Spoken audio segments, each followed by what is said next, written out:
बिस्मिल्लाहिर्रहमानिर्रहीम। अस्सलाम वालेकुम नाज़रीन, मैं अहमद फ़वाद हूँ और आप मेरा यूट्यूब चैनल देख रहे हैं। नाज़रीन, बड़ी खबर और ब्रेकिंग न्यूज़ के साथ आज के व्लॉग में आप खिदमत में हाजिर हुआ हूँ। जस्टिस मंसूर अली शाह साहब की जानिब से ये क्लियर कर दिया गया है इलेक्शन कमीशन को और मौजूदा चुनतखब हुकूमत को कि मखसूस नशिस्तों के केस से मुतलिक जो फ़ैसला दिया गया था, इस फैसले के ऊपर हर सूरत इम्प्लीमेंट होगा। हुकूमत की जानिब से, इलेक्शन कमीशन की जानिब से जो मुख्तलिफ तरीके सामने आए और इसमें ये बहाने ढूंढे गए कि कैसे किसी तरीके से मखसूस नशिस्तों के फैसले के ऊपर इम्प्लीमेंट ना हो, मखसूस नशिस्तें PTI को ना मिलें। इलेक्शन कमीशन ने भी कुछ इकदाम किए, हुकूमत की जानिब से भी इलेक्शन एक्ट में तरमीम की गई, लेकिन जस्टिस मंसूर अली शाह साहब की जानिब से ये बावर करवा दिया गया है। ना सिर्फ जस्टिस मंसूर अली शाह साहब बल्कि जस्टिस अतर मिनल्ला साहब की जानिब से भी ये क्लियर कर दिया गया है कि जो आज़ाद जजेस हैं उनके फैसले के ऊपर तो इम्प्लीमेंट होगा ही होगा। तफसीलात क्या इस हवाले से वो आपके साथ में शेयर करूंगा। दूसरे नंबर पर नाज़रीन, इमरान खान साहब की जानिब से 2 माह का अल्टीमेटम दे दिया गया है और इमरान खान साहब ने कहा है कि 2 महीने के अंदर जो मौजूदा चुनतखब हुकूमत है इसका धड़न तख्ता हो जाएगा। इमरान खान साहब ऐसा क्यों कह रहे हैं, क्या होने जा रहा है, इससे मुतालिक भी कुछ आम तरीन तफसीलात हैं, वो भी आज के व्लॉग में आपके साथ में शेयर करूंगा। सबसे पहले तो नाज़रीन, सुप्रीम कोर्ट ऑफ पाकिस्तान से जो बड़ी ब्रेकिंग न्यूज़ है वो आपके साथ शेयर करता चलूँ। जस्टिस मंसूर अली शाह साहब की जानिब से ये मैसेज पहुंचा दिया गया है कि सुप्रीम कोर्ट ऑफ पाकिस्तान के हर फैसले के ऊपर जो इम्प्लीमेंट है वो होकर ही रहेगा। पहले इसकी डिटेल सुन लें कि जस्टिस मंसूर अली शाह साहब ने क्या कहा, फिर मजीद डिटेल की जानिब में बढ़ता हूँ। जस्टिस मंसूर अली शाह साहब ने कमरा अदालत में बावर कराया कि इनके हर फैसले पर अमल दरामद करना होगा। सुप्रीम कोर्ट के फैसले पर अमल क्यों नहीं किया, वजह तो बताएं। जस्टिस मंसूर अली शाह साहब, सुप्रीम कोर्ट में टैक्स के एक मुकदमे में वजारत ख़जाना के हुकाम को तलब किया गया, लेकिन पेश ना हो सकने पर जस्टिस मंसूर अली शाह, जस्टिस अतर मिनल्ला और जस्टिस मलिक शहजाद के बेंच ने हुकूमती वकील और सेक्रेटरी ख़जाना इमदादुल्लाह बोसाल को ज़ाती हैसियत में तलब किया और पूछा कि जब हमारी अदालत ने पेश होने का हुक्म दिया तो क्यों पेश नहीं हुए। सेक्रेटरी ख़जाना की वजह बताने और माफ़ी पर माफ़ कर दिया गया, मगर ये चीज़ बावर कराई गई कि इनके फैसले पर अमल दरामद हर सूरत होगा। तो ये टैक्स से रिलेटेड एक मुकदमा था, इस मुकदमे में ये चीज़ हुई, लेकिन ये चीज़ बावर करवाई गई, वाज़े किया गया कि हर फैसले पर अमल दरामद होगा। अभी का ये जो फ़ैसला है, आप जो है सेक्रेटरी ख़जाना नहीं आ रहे, उनको एक तो तलब किया इस मुकदमे के अंदर फ़ौरी तौर पर वो पहले पेश हों और कोई ये ना समझे कि अदालत के फ़ैसले के ऊपर इम्प्लीमेंट कोई नहीं करेगा और उसकी जो जान है वो छूट जाएगी और वो ऐसा कर पाएगा कि अदालत के फ़ैसले के ऊपर हम इम्प्लीमेंट नहीं कर रहे। तो ये कमरा अदालत के अंदर हुआ है, जस्टिस मंसूर अली शाह साहब की जानिब से कहा गया है। इस मुकदमे की मज़ीद डिटेल आपके साथ शेयर करता हूँ जी, कि जब सेक्रेटरी ख़जाना अदालत में पेश हो गए तो उन्होंने क्या कहा और जजिस की जानिब से मज़ीद क्या कहा गया जी। अदालती हुक्म था तो क्यों पेश नहीं हुए। जस्टिस मंसूर अली शाह साहब ने कहा अदालती समाअत की तारीख़ के बारे में गलत फहमी थी। सेक्रेटरी ख़जाना ने यह कहा इसलिए अदम हाज़िरी पर मैं अदालत से माज़रत ख़्वाह हूँ और गैर मशरूत अदालत से माफ़ी मांगता हूँ। एडिशनल सेक्रेटरी ख़जाना ने भी अदम हाज़िरी पर जो माफ़ी है वो मांग ली और इस पर अदालत ने दोनों अफसरान की जो माफ़ी है वो कबूल कर ली और केस की जो समाअत थी वो मुलतवी कर दी। 3 रुकनी ये बेंच था जिसकी सरबराही जस्टिस मंसूर अली शाह साहब कर रहे थे और इस बेंच में इस केस की समाअत के दौरान उन्होंने ये क्लियर कर दिया कि फ़ैसले के ऊपर जो इम्प्लीमेंट है वो होगा और अभी तो सिर्फ इंतज़ार है कि जो तफसीली तहरीरी फ़ैसला मखसूस नशिस्तों का वो जब आएगा तो सबकी जो तसल्ली है वो हो जाएगी। इससे पहले जिसने जो जो इक़दाम करने हैं, जो जो कहना है वो बेशक करते रहें, जब तफसीली फ़ैसला आ जाएगा तो फिर उसके बाद कोई कुछ करने के या कहने के लायक नहीं रहेगा और फैसले के ऊपर तो इम्प्लीमेंट होगा।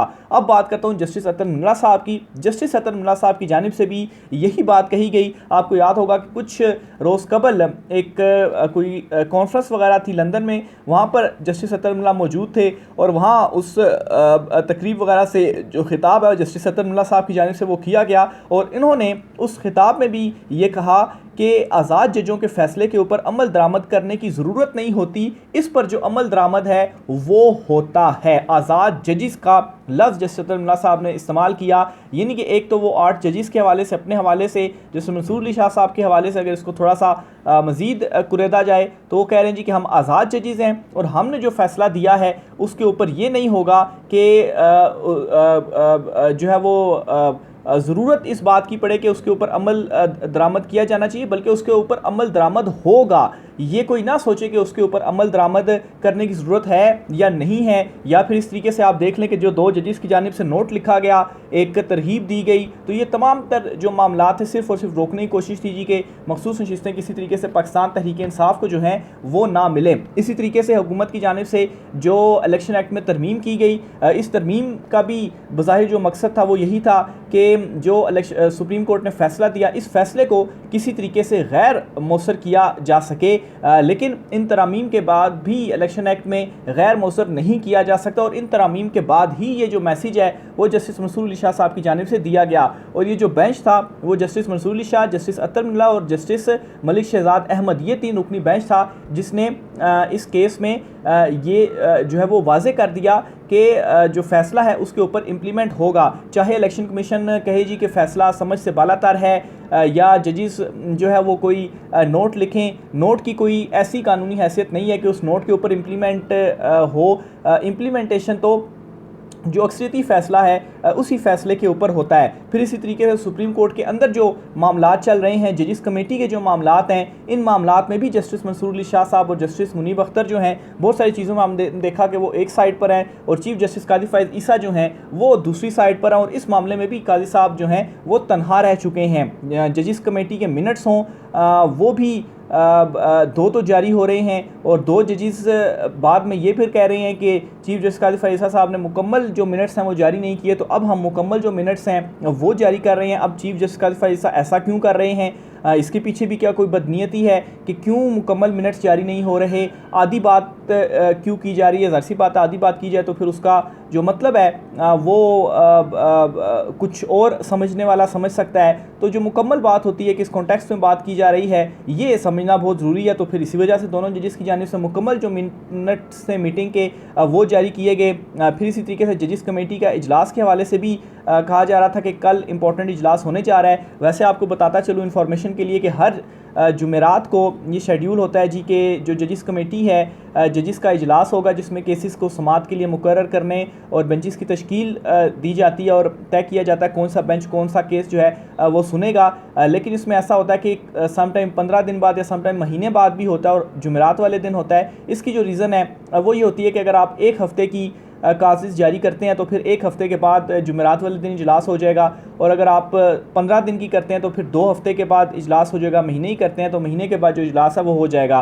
तो कल जो इजलास नहीं हो पाया उसकी भी जो मेन रीज़न है वो यही थी कि इस मंथ का जो कास लिस्ट थी वो जारी की हुई थी, और इस मंथ में तो कोई बड़ा इंपॉर्टेंट जो केस है वो नहीं लग रहा। छुट्टियों के बाद ही सारे जो इंपॉर्टेंट केसेस हैं वो समाअत के लिए मुकर्रर होने, और फिर इसी तरीके से मखसूस नशिस्तों का जो फैसला और दीगर जो मामलात हैं वो अब गर्मी की जो छुट्टियां चल रही हैं अदालत में, वो छुट्टियों के बाद ही तमाम तर जो मामलात हैं वो देखे जाने हैं। बहरहाल एक चीज़ आज क्लियर हो गई है, सबको क्लियर हो गई होगी कि अब चीफ जस्टिस उमर अता बंदयाल साहब का दौर नहीं है के फ़ैसले के ऊपर आप इम्प्लीमेंट ना करें, 90 दिन में इलेक्शन ना करवाएं और फिर उसके बाद कोई एक्शन भी ना हो। तो ये चीज़ भी क्लियर कर दी गई है आज जस्टिस मंसूर अली शाह साहब और दीगर जजिस की जानिब से। दूसरी बड़ी ख़बर की तरफ नाज़रीन में बढ़ता हूँ और आपको बताता हूँ जी कि इस्लामाबाद में बलदियाती इंतखाबात का जो शेड्यूल है वो बिलाखिर इलेक्शन कमीशन ऑफ पाकिस्तान ने जारी कर दिया है। ये बहुत अरसा पहले हो जाने चाहिए था बलदियाती इंतखाबात, लेकिन उस वक्त नहीं करवाए गए। तो अब ये बलदियाती इंतखाबात का जो शेड्यूल है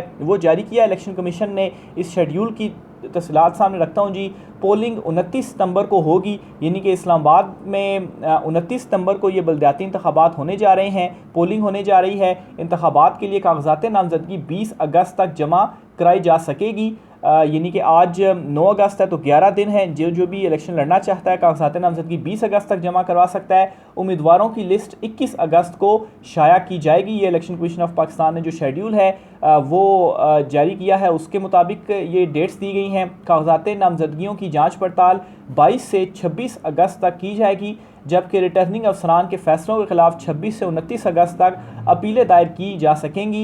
इलेक्शन कमीशन का ये भी कहना है कि एफरेट ट्रिब्यूनल्स 3 सितंबर तक अपीलों पर फैसला ही करेंगे। उम्मीदवारों की हतमी फहरिस्त 4 सितंबर को शाया की जाएगी। उम्मीदवारों को इंतखाबी निशान 6 सितंबर को अलाट किए जाएंगे और 6 सितंबर के बाद फिर 29 सितंबर को इस्लामाबाद में बलदियाती इलेक्शन जो हैं वो करवाए जाएंगे। और ये जो है वो इलेक्शन कमीशन ऑफ पाकिस्तान की जानिब से जो शेड्यूल है वो अनाउंस कर दिया गया है। हुकूमत 2 माह में धड़न तख्ता हो जाएगा। इमरान खान साहब की जानिब से ये जो बयान है वो दिया गया है। पहले इमरान खान साहब का मुकम्मल बयान आपके सामने रखता हूँ जी, फिर इसकी दीगर तफसीलात की जानिब बढ़ते हैं। पाकिस्तान तहरीक इंसाफ इमरान के चेयरमैन बानी चेयरमैन इमरान खान ने कहा है कि हुकूमत के पास अब 2 माह का वक्त भी नहीं बचा, 2 माह के अंदर हुकूमत का धड़न तख्ता हो जाएगा। उन्होंने ये कहा कि मेरे पास बहुत वक्त है लेकिन हुकूमत दलदल में फंसती जा रही है। इमरान खान ने कहा कि इनसे मुज़ाकरात के लिए अभी तक किसी ने रब्ता नहीं किया, मैं कोई डील करने को तैयार नहीं, डील वो करता है जिसने गलत काम किया हो, मैंने कोई गलत काम नहीं किया। अच्छा, 2 माह में धड़न तख्ते की एक बड़ी वजह ये भी हो सकती है कि चीफ़ जस्टिस कादी फ़ाइज़ ईसा साहब जब रिटायर हो जाएंगे, और हुकूमत की ये ख्वाहिश नहीं है कि वो रिटायर हों, उनको एक्सटेंशन देना चाहते हैं, क्योंकि फॉर्म 45 का जो मामला है वो फिर जस्टिस मंसूर अली शाह साहब जब चीफ जस्टिस बनेंगे तो आईन कानून के मुताबिक जो चीज़ें हैं, जो प्रोसीजर है वो आगे चलेगा, और फॉर्म 45 का जो मामला है जब वो ओपन होगा तो इस हुकूमत ने गिरना ही गिरना है। तो इमरान खान साहब इसी तनाजुर में जो बात है वो कर रहे हैं, और इमरान खान साहब ने ये भी क्लियर कर दिया जी कि कोई डील मैंने किसी को नहीं देनी, और कोई मैंने गलत काम किया है कि मैं किसी से डील के लिए राब्ते करूँ। इमरान खान ने कहा कि 9 मई के वाक़यात में PTI का कोई कारकुन मुलविस हुआ तो इसे पार्टी से निकाल देंगे और ख़ुद माफ़ी मांगेंगे। उन्होंने कहा कि बार बार कह रहा हूँ 9 मई के वाक़यात की CCTV फुटेज मंजर आम पर लाई जाएँ, वरना हम इस हवाले से केस करेंगे। इमरान खान साहब ने यहाँ तक कहा जो इन्होंने किया। अच्छा, फिर इमरान खान साहब ने कहा जी कि सुप्रीम कोर्ट भी गलत करार दे चुकी है। उन्होंने कहा कि तोशा खाना और 190 मिलियन रेफरेंस में सफाई के गवाहान मौजूद है, क्योंकि ये जो मुकदमा है ये इमरान खान साहब के अगेंस्ट अभी भी चल रहा है। तो ये इमरान खान साहब की जानिब से अडयाला जेल में जब उनके केसेस की समाअत होती है, सहाफ़ियों से जो कुछ मुख्तसर गुफ्तगू है अक्सर उनकी रहती है, और उस गुफ्तगू के दौरान इमरान खान साहब की जानिब से ये बातें कही गई हैं। 2 महीने का इमरान खान साहब ने ये टाइम पीरियड दे दिया है कि हुकूमत का धड़न तख्ता होने जा रहा है। और कल शहबाज शरीफ साहब की जो तकरीर है वो अगर आप उठाकर देख लें तो उस तकरीर से भी बहुत सारी जो चीज़ें आपको वाज़ेह हो जाएंगी। उस तकरीर में तो हैंड्सअप कर दिया गया शहबाज शरीफ की जानिब से कि महंगाई शंगाई जो है वो कम नहीं होनी, और बल्कि ऊपर से ये भी हो गया है कि जमात इस्लामी और हुकूमत के जो मुज़ाकरात हैं वो कामयाब हो गए हैं कमेटियों के दरमियान। और ये कहा गया हुकूमत की जानिब से, मैं तो समझता हूँ लॉलीपॉप दिया गया कि बिजली के बिलों में कमी की जाएगी।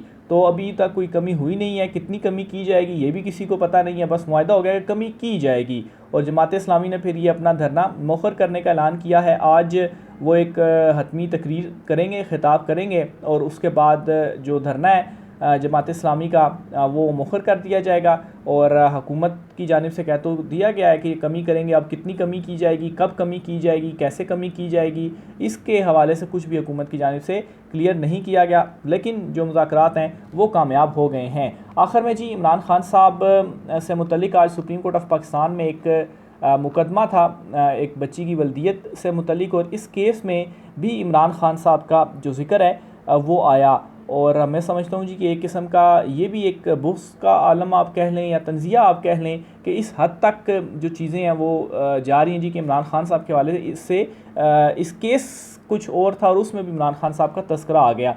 केस की डिटेल आपके सामने रखता हूँ, फिर आपको मुकम्मल जो है वो पता चल जाएगा केस क्या हुआ, कैसे हुआ। मुकदमे की तफसील कुछ यूँ है कि कज़फ़ यानी झूठा इल्ज़ाम लगाने के का मुलजिम सऊदीया में मुलाजमत करता था। सुप्रीम कोर्ट शरीयत एपलेट बेंच के सामने खातून के वकील मोहम्मद असलम खाकी ने मौक़िफ़ अपनाया। मुलजिम सऊदीया से वापस आया तो इसके यहाँ बेटी पैदा हुई, ताहम इसने वल्दियत मानने से इनकार कर दिया और ख़ातून को तलाक दे दी। खातून ने बदकारी का इल्ज़ाम लगाने पर शोहर पर कज़फ़ का केस कर दिया, लेकिन ट्रायल अदालत ने मुलजिम को बरी कर दिया, जबकि वफाकी शरई अदालत ने 2 साल कैद की सज़ा सुनाई। ताहम सुप्रीम कोर्ट ने मुलजिम को बरी कर दिया। खातून के वकील ने बताया कि इस मामले में बच्ची की वल्दियत का मामला सबसे संगीन है। खातून का साबका शोहर बच्ची की वल्दियत कबूल करे। बच्ची की उम्र 25 साल हो चुकी है। वल्दियत के मसाइल की वजह से बच्ची की शादी नहीं हो पा रही।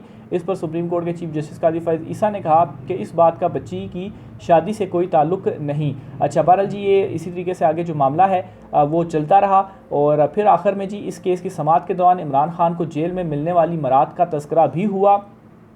एक मौके पर चीफ जस्टिस ने एडवोकेट ऑन रिकॉर्ड को मुखातिब करते हुए कहा कि दरख्वास्त गुजार के वकील आपको जेल भिजवाना चाहते हैं, जिस पर एडवोकेट ऑन रिकॉर्ड ने कहा मुझे ज़ाती हैसियत में क्यों जेल भेजना चाहते हैं। और इस पर जी असलम खाकी जो कि खातून के वकील की जो एडवोकेट थे ऑन रिकॉर्ड, उनसे मज़ाकन ये कहा गया कि जेल में जो सहूलतें इमरान खान को मिल रही हैं वो अगर इनको भी दे दी जाएं तो वो भी जेल जाने को तैयार हो जाएंगे। मैं तो कई मरतबा कह चुका हूँ कि मैं जेल जाने को तैयार हूँ, इमरान खान को मिलने वाली सहूलतें मुझे दें तो उम्र कैद भी कबूल है। तो ये कह रहे जी कि इमरान खान साहब को जेल में सहूलतें दी जा रही हैं। इमरान खान साहब को तो खाना जो है वो ख़राब हो जाता है और कहते हैं जी कि सहूलतें दी गई हैं। तो इस किस्म की जो बातें हैं वो इस तरह से अब अदालतों में भी हो रही हैं। मुकदमा कुछ और बातें जो है वो कुछ और। राय का इज़हार कीजिएगा। आज की व्लॉग से इतना ही, इजाज़त दीजिए। अल्लाह हाफ़िज़।